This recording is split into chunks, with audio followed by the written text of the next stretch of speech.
What if your podcast was so big that you called it the macro pod? I have a bike in here, guys. See this bicycle? I got a bike. Oh, this is an interesting angle. Welcome to episode 5 of the Macro Podcast, where I buy stocks until I have infinite money. Welcome. I'm going to keep buying the stuff that you tell me to buy, and there's nothing that you can stop me. I'll never stop.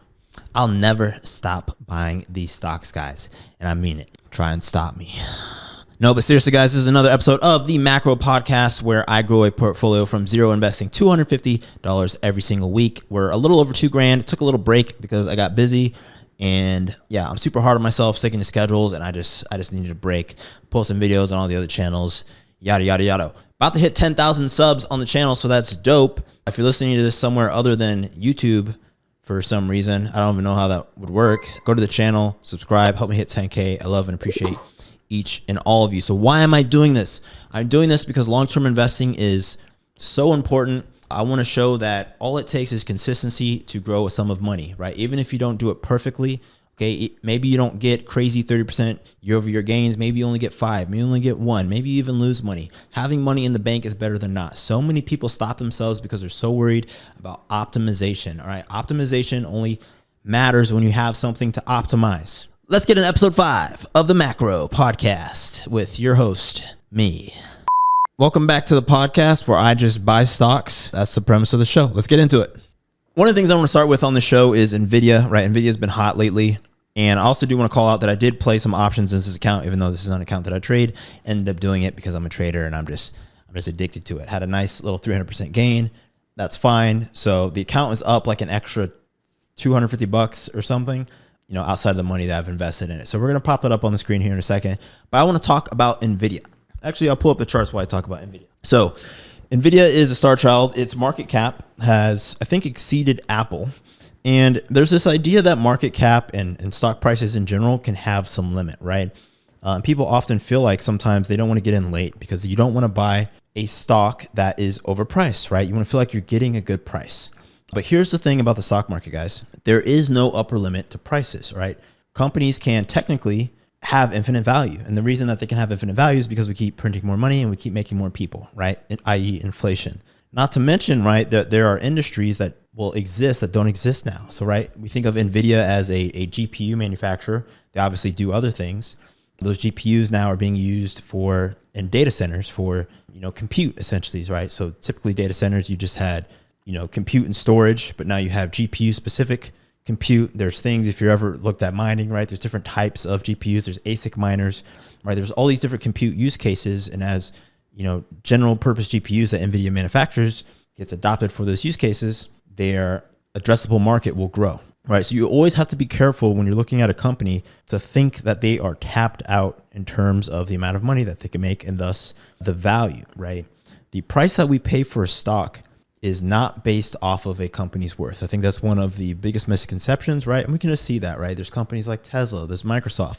There are, mature car manufacturer companies whose stock price is super cheap compared to a thing like Tesla, right? Even though that they make more money. And that's because people buy stocks based off of the future earning potential of a company. And that's super ambiguous, really, because it is, right? You're talking about humans and people, right? When people were investing in Tesla, it's because they were creating a new industry and they were very transformative, and they still are transformative. And despite everything that's going on with Elon, literally all the crap with Twitter and everything else, Tesla still is that star child, right? They still are that transformative beast. So we cannot forget that when it comes to the stock market, people are investing in the future. They're buying things for tomorrow. They're not buying them based off of today. They're buying it based off of the future. And there's infinite future, okay? You have to keep that in mind. There is infinite future. And so when somebody buys a share of a stock, don't get it twisted. They could be looking even further out than you are, and they could essentially be getting a discount on revenues that you have not even accounted for. And that's why you end up in situations where, Nvidia has, 5x in price or whatever. People are surprised. Nvidia could double in price. I actually think that's basically my thesis here that I want to start with in this video. Despite being at $1,300, it's going to split, right? Pre and post adjustment. I think the Nvidia could actually double its price from here, right? So the 10-to-1 split, the price will be what, $113. It could double to $216. Doubling from here would be 2,200, whatever, right? The price can double from here. And I think that's very reasonable. I think it's reasonable for them to double despite their market cap. Personally, don't think that market capitalization is too important of a metric. It's a super long topic in general, but what really is important for us as long-term investors is understanding what the possible downside for a company is. And you have to ask yourself, is Nvidia going to start selling less GPUs? Is AI suddenly going to become less important? Do we think that the moat that Nvidia has in the marketplace is going to be quickly swooped up by anyone else? Right? Certainly, the answer is yes in some ways, but in general, I just don't think that there is any reason for the stock to fall off a cliff outside of near-term auction mechanics, right? But we're not talking about trading in this video. We're talking about investing, right? So in terms of investments, I think that Nvidia really is breaking away and establishing its value in the space. And we'll see if I'm right. Obviously, very long time horizon for this.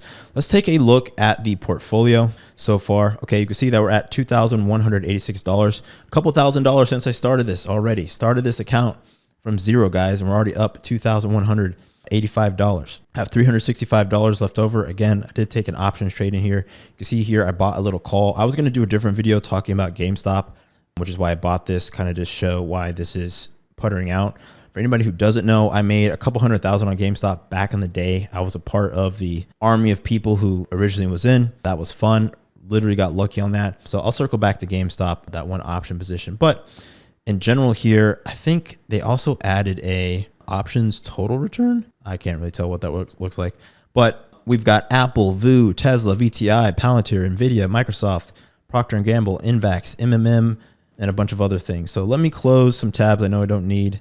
And we want to go over to Discord. Okay, so we're in the Discord. These are the stocks that I'm going to buy. All right, Palantir, Chipotle, LOL, TLT, Cost, TSM, CTAS, and JG. So we've got 1, 2, 3, 4, 5, 6, 7 stocks to divide across $365. So we'll do 365 divided by 7. We're going to spend $52 on each one of these. So I think Palantir was on the list. We'll get $52 of Palantir. It's currently, what time is it in the market? It's currently 1:54 p.m. Eastern Standard Time. Buy order. So let's actually do a limit order. I do want to talk about the order types. This is useful. So when you're buying in your portfolio, there's a few different types of orders. You could do essentially a market order, which they have as a buy. It says market here. And they do have a nice little disclaimer. Okay, if you do a market order, that means that you're just going to give me the shares at whatever the current price is, right? Whoever right now is offering shares at whatever price, give me those shares. You're not promised to get filled at that price. If I do a limit buy, this order is only going to execute if it gives me this price. So I can see here that the price is currently at $21.87. So I can say $21.88 is the most I want to pay. And I want to get, 2 shares. Well, let's actually do like 2.1. No. I guess you can't do fractional shares. All right. So when you do a limit order, you can't do fractional shares, unfortunately, but that will give you the exact amount. And the other thing is that the order won't fill or won't execute if it doesn't give you this price, right? So if it gives you a better price, fine. But if the price goes above this order will not execute until it goes above that price. There's also the stop loss order. So a stop price basically says, hey, if I'm in a trade, if I have shares, whenever it gets to this price, I want you to sell, okay? There's also the stop limit, right? So a stop loss is basically when it gets to a price, sell at market. Stop limit says when it gets to this, here's my stop price. Once it hits that price, I want you to add a limit order for this price, right? So it's a combination of a stop. First, you hit your stop price, and then it will enter an order for the limit price. They don't have to be the same. Very often people make them the same. For that reason, because they don't want to do a market sell. If you do a market sell during volatility, you can get terrible fills, okay? None of this really matters for investing, but I just wanted to call that out. So we need to get $52 worth of this. So we need fractional shares. So I'm just going to hit review order and hit buy. Cool. So we got Palantir. We need Chipotle. Not sure what Chipotle's ticker is. So let's just look it up. CMG. We want $52 of Chipotle. And we'll actually pause here because I do want to talk about these companies overall. Their stock price is at $3,000. Wow. They should do a stock split. They really should do a stock split. Just talking of Palantir. Palantir, I used to do videos on them way back in the day. Not as in love with them as a company anymore. If we just look at their max time frame chart, we can see that they're under all-time highs. I don't like seeing charts like this, right? I don't like seeing charts that are under their all-time highs for long-term investments. They're heavily dependent on the government contracts, and that's just going to limit their growth, honestly, in my opinion. It's hard to get insight and read on companies that do that as well. I used to work for US Transcom as a software engineer, very familiar with government contracting, how long those deal cycles can take, right? So despite how good their sales team is or whatever, it literally, they're going to live and die on the government, right? Which again, solid business, and that's fine, but I think there's probably better growth opportunities overall, and it's just going to be really hard to predict their growth. Chipotle, strong stock, obviously, just looking at their maximum chart, they're up here. Funny enough, despite everything everyone says in the news about them not doing good serving sizes, here in Miami, they give you great serving sizes, which is funny. Like, my experience locally does not match like what I see on TikTok and everything else about Chipotle. They literally, like, you can't fit it in the bowl. It's actually kind of frustrating because when I sit down and try to like mix it, I always spill it out. So that's my experience with Chipotle. Super annoying. Strong stock. They should probably do a stock split for liquidity. I like the company overall. They're in the restaurant business. It's hard for me to be super bullish on any restaurant business. I would just say that, but I do like this company. It really comes down to operational excellence, and operational excellence requires strong leadership. It's not something that you can pass down easily, right? It's the devil's in the execution, right? So as soon as key people leave, this is the type of company that will immediately crater if they lose those key people, right? It all comes down to execution. It's very different from a tech company with a strong product and with crazy margins, right? Because the product might just sell itself, and you could have any Joe Bob the product will go out the door, right? Or weak leadership, right? The product will go out the door because people want it. It's not the same in the restaurant business. Just saying. All right, let's look at the next one. TLT, I believe that is bonds. I don't know if I can buy that on here. Oh, I can. All right, $52 TLT. I think I own some of this already, but we'll get some more. Boom, boom. Got TLT, Costco. I like Costco. I like Costco overall, right? Really strong company, and they've been around long enough to kind of maintain that operational excellence. I like the niche that they've carved out in the, retail brick and mortar space, the membership fees. I like the business overall. I also like going to Costco, like in person. So I like investing in things that I like.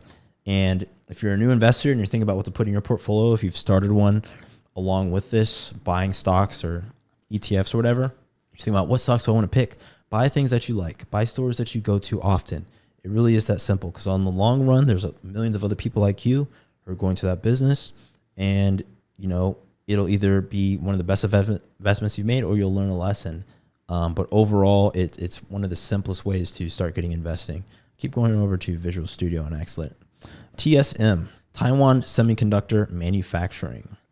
Not something I know a lot about, so let's take a look. Taiwan Semiconductor Manufacturing engages in the manufacture and sale of integrated circuits and wafer semiconductor devices. Its chips are used in personal computers and peripheral products. So semiconductors, Taiwan. So the thing with Taiwan is there's a whole geopolitical angle here with China. Obviously, this video will be forever if I break that down.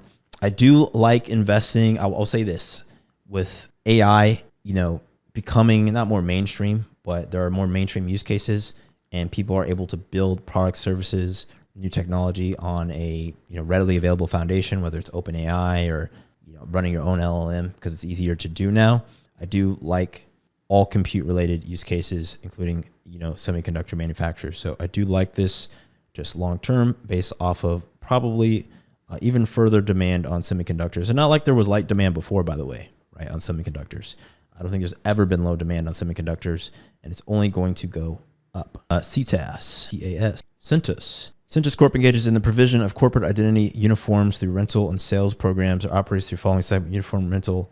Good chart, goes back to 2000. Wow, interesting. I'll need to do some more research on this. 45.7 price to earnings ratio, $667 stock. Very, very interesting. Do they have options? Interesting stock. I'm always curious about stocks that, have low, I've never heard of, with options, because there can be good gamma opportunities at any strike.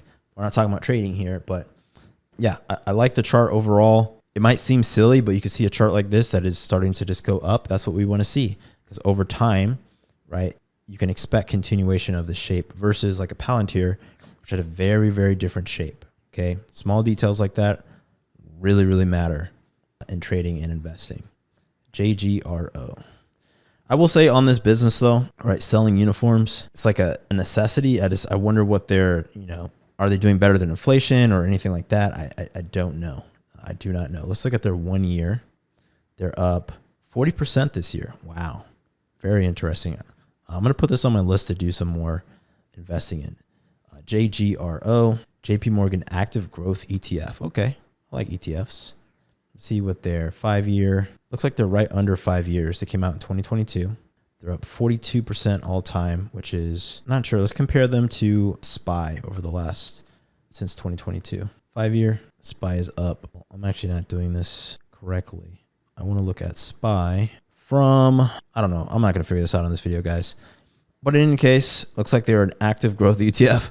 Sorry, like this video will be forever if I have to break all of these down. I'll just talk about ETFs in general, right? So an exchange traded fund is a index that tracks all of the underlying. So we can see its holdings big in Microsoft, Nvidia, Amazon, Meta, Alphabet, Apple, Eli Lilly, Broadcom, MasterCard, Netflix, right? So the price of this is going to follow all of its underlying. This is just the top 10 holdings, which is half of the portfolio. So you're just, think of this almost as, it's not a hedge fund, but think of it if you were like investing in some guy somewhere is picking stocks. These are the stocks that they're picking. Okay. So it's a great way to diversify and get long-term growth. Be careful of getting in funds that are too niched down, because you can basically get the opposite of diversification, right? So there's different types of risk to your portfolio. There's sector risk.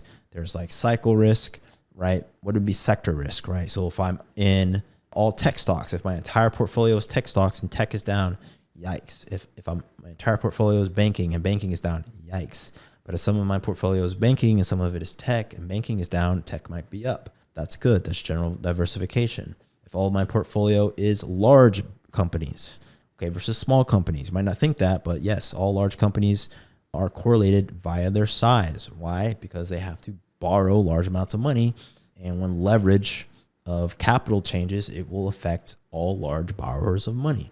I literally just, it's an example I thought of immediately. Same with small companies, right? There's all the different ways that businesses are correlated. And you have to think about that in your portfolio. But getting an ETF that's generally diversified is great. You can see here, I have a few. I have VEO and VTI. So we'll look at VOO. This is the Vanguard S&P 500 ETF. I like any S&P 500 ETF. You're investing in America. For all of our faults, it is the best economic engine out there overall. So when people say, hey, you should just invest for retirement, you'll get 8 to 10% a year, they're talking about the S&P 500, right? You're investing in the 500 biggest, best companies at this time. The list shuffles, they rebalance it, but it's a really, really good foundation to just accruing wealth. Okay. Let's see how much money I have left over. I have $1.94. Hey, pretty good. So we'll just leave that $1.94 left over. I do want to say in general, okay, there was this discussion. I'll stop sharing my screen. The last thing that I want to wrap on this episode is, should you be investing or should you be doing a business? Okay. You might be able to guess my answer, right? So I do this on YouTube. It's a business. I do make some money from this, not a crazy amount. I have a day job, tech sales. Maybe a lot of you guys didn't know that, but I sell software. I worked at a startup. I made a lot of money from that, make a lot of money from trading, which is a business. So make most of my money from trading at this point. My job, not so much. There was years where my job outpaced because I had crazy commissions for a few years there. But you can do it all. I think the difference between doing it all, and if I only had to pick one, I would say you need to have an emergency fund and you need to have some long-term kind of nest egg growing. Why? Because as somebody who's an entrepreneur, there have been times where I randomly will go out and like, oh crap. Like I'll tell you guys, one time I went and I grabbed like 10K out of my 401k, paid the penalty or whatever, because I needed it for what I was working on at the time, and it worked out. The difference is I had that 10K, right? I don't have rich parents. I didn't have anybody else to go to. So I had to give myself that platform, right?